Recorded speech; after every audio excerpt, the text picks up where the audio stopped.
WUSA 9 News at 5:30 as we track the impact of the government shutdown. In just the last few hours, two separate federal judges have issued last-minute rulings, which could help tens of millions of Americans put food on the table next month. Federal food benefits are set to run out in just a few hours.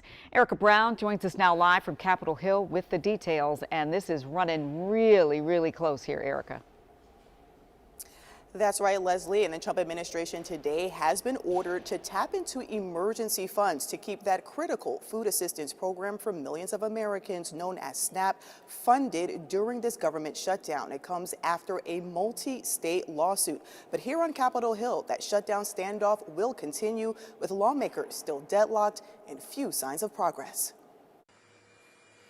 Two federal judges are siding with states and cities suing the Trump administration in the tug of war over food assistance that's become part of the shutdown stalemate. If you are in a position where you can't feed your family and you're relying on that $187 a month for an average family in the SNAP program, that we have failed you. More than 24 states argue a contingency fund was designed to keep the program running, while the administration claims the funds are not legally available to cover the benefits. Even if it could flow, it doesn't even cover half of the month of November. So here we are again in 2 weeks having the exact same conversation. Republicans continue to urge Democrats to support a short-term spending bill that would reopen the government. But with the standoff now on day 31, President Trump is urging Republicans to invoke a so-called nuclear option.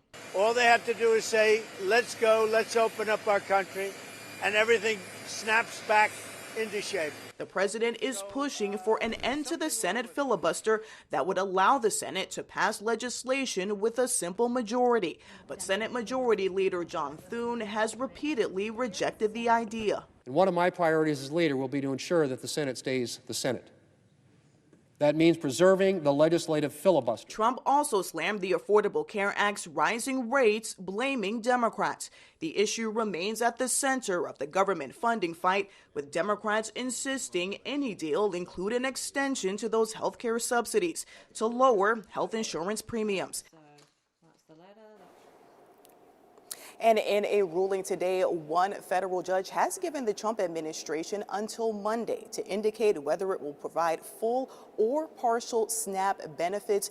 But at this point, it remains unclear how soon those critical federal funds could be released. Leslie? Yeah, Erica, I know the House is out of session for another week. So how does that impact this timeline of getting a deal done to end the shutdown? That's right. The House will remain out of session all next week, but the Senate will meet again on Monday, and they could possibly take up another measure to fund the government. But as a reminder here, it has already failed 13 times. And at this point, lawmakers remain deadlocked. So this shutdown is poised to continue unless a deal is reached. Leslie? Poised to continue and to become the longest in history if it also continues. Erica, thank you.